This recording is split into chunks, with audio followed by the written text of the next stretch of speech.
Hello, ladies and gentlemen, this is Miss Skokin, and we're going to have a little bit of a blast from the past with this lesson today.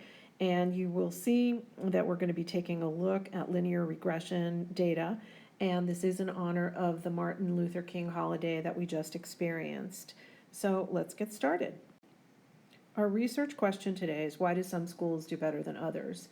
Academic performance of students varies widely from one school to another. What are some of the reasons? How can public education improve outcomes for all students? A random sample of 11 high schools was selected from the state of Michigan, and data was recorded for two variables. In Michigan, all high school juniors are required to take the SAT. You can see on the vertical axis, the average SAT math score is graphed, and on the horizontal axis, we've got a mystery variable.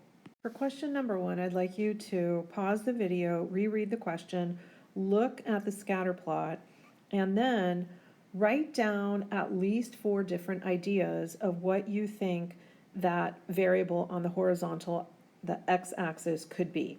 When you've got 4 ideas written down, turn the video back on. Here are some ideas written down. Hopefully you wrote down some of your own, and they are along the same lines, that the larger the value of that variable gets, the lower the average SAT math score gets. And on number 2, it says, what is the variable on the x-axis? So I am going to break the suspense and let you know that the variable on the horizontal axis is actually the percent free and reduced lunch at the specific school. I realize that some of you may not have a clear understanding of what free and reduced lunch is, but what I'd like for you to do right now is pause the video, and I want you to search up online Feeding America or the National School Lunch Program, NSLP, and just read about it for a couple of minutes. When you get a sense of what it is, how it works, and when it started, come back and turn the video back on. For number 3, I'd also like you to pause the video and describe the relationship that you see on the scatter plot between X and Y. When you're finished with your answer, turn the video back on and we'll go over it together. You may have worded it slightly differently, but when you look at the scatter plot, you should see a strong negative linear association or relationship between, or pattern for that matter, between percent free and reduced lunch and average SAT math score with no apparent outliers. Now notice that what we wanted to include was direction, outliers, form, strength, and context. And we have covered all of those. Can we conclude that being poor or being on free and reduced lunch causes student achievement to decrease? Explain. And hopefully you recognize this as a correlation is not the same as causation kind of question that we've seen before this year. And just because we do see a very strong association between free and reduced lunch, which is a function of income level, just because we see a strong correlation between income level and student achievement, that does not mean that it is a causal relationship, because this is only an observational study. Remember, to show causation, we would need a controlled experiment. However, if we tried to do a controlled experiment, it would be unethical because it would impose negative consequences on someone to be part of that experiment. So let's pause the video and fill in your answer for question number 4. Question number 5 asks us, what might be some confounding variables that would help explain the relationship? Now remember, this means we recognize it's not a causation experiment, that because you're on a low income, you automatically have low SAT math scores. But what could be some factors in these students' environments or lives that would have an impact on both of those items? Pause the video and jot down a few ideas. I'll put some ideas down too, so you can check, but I want you to just think this through and jot down some ideas for yourself, and then turn the video back on and we'll continue.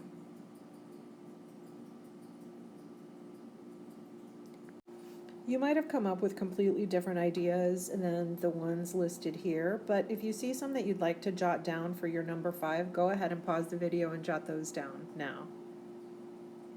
Okay, let's take a look at number 6.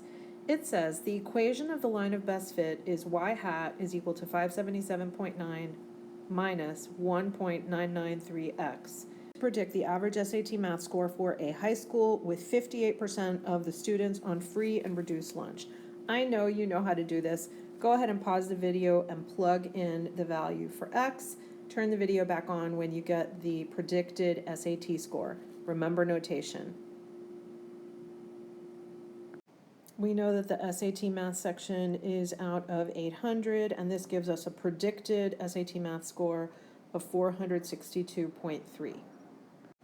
Question number 7 says, East Kentwood High School, the home of the Stats Medics, which is where we get a lot of our guided notes, is represented in the data set with 58% free and reduced lunch and an average SAT math score of 490.4. Calculate and interpret the residual for East Kentwood High School. Now remember, residual is y minus y hat, or actual SAT minus predicted SAT. Pause the video now and find the residual. Turn the video back on when you're ready to check your answer. When we plug in, we get a residual of 28.1. Remember, that's only half the question because it says calculate and interpret. So the next part is the interpretation.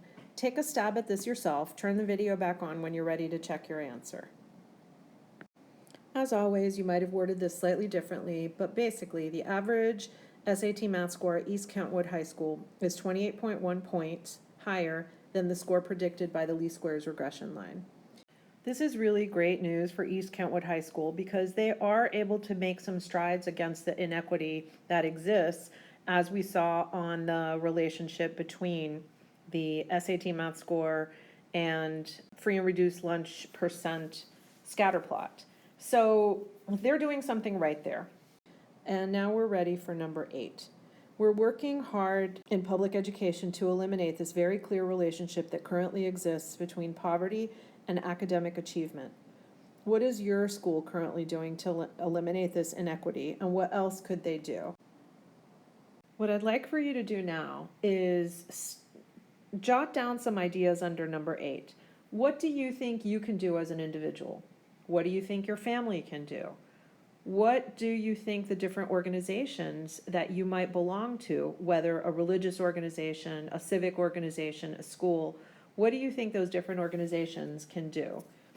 You might even have questions about should organizations do anything? Should government do anything? Sometimes we definitely have more questions than we have answers. So jot down your ideas on number 8 and jot down any questions that you may have.